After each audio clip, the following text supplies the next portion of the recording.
একটা সময় ছিল, মিছিল মানেই ছিল শক্তি, মানুষের কণ্ঠস্বর পৌঁছে দেওয়ার মাধ্যম।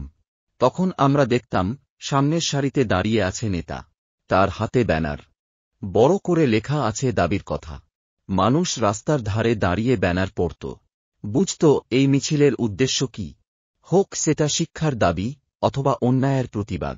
নেতারা তখন সত্যিই নেতৃত্ব দিতেন, তারা দাঁড়াতেন জনগণের সঙ্গে, তাদের চোখে ছিল প্রতিজ্ঞা, আমরা তোমাদের দাবি তুলে ধরব। সেই মিছিল ছিল পরিষ্কার, সেই মিছিল ছিল অর্থবহ। এখনকার মিছিলের ছবি একেবারেই আলাদা। এখন ব্যানারের সামনে কে দাঁড়াবে তা নিয়ে শুরু হয় প্রতিযোগিতা।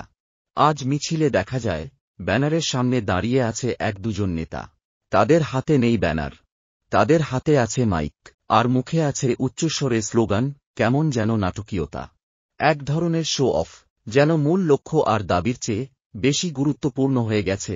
ক্যামেরায় কে আসছে সামনে? সবচেয়ে অদ্ভুত ব্যাপার কি জানেন, ব্যানারে থাকে বড় নেতার ছবি, আর সেই ছবির সামনে দাঁড়িয়ে থাকে এই ক্ষুদ্র নেতারা, এ যেন নিজের নেতার ছবিকে আড়াল করার প্রতিযোগিতা। হাস্যকর নয় কি? ফল কি হয়? জনগণ জানতেই পারে না মিছিলের মূল বার্তা, দাবি কি, উদ্দেশ্য কি, সব হারিয়ে যায় স্লোগানের গর্জনে। বন্ধুরা, সময় এসেছে রাজনীতি বদলানোর। আমরা চাই নতুন দিনের রাজনীতি, যেখানে মিছিল হবে মানুষের কণ্ঠের প্রতিচ্ছবি, শো অফের মঞ্চ নয়। ব্যানারকে আবার সামনে আনতে হবে, কারণ ব্যানারই বলে দেয় সত্যি বার্তা।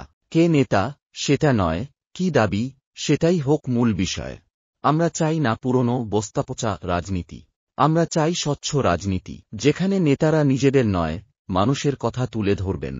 উচ্চপদস্থ নেতাদের কাছে আবেদন, দয়া করে এই সংস্কৃতি পরিবর্তন করুন, কারণ রাজনীতি মানে দায়িত্ব, রাজনীতি মানে মানুষের পাশে দাঁড়ানো, রাজনীতি মানে পরিবর্তন।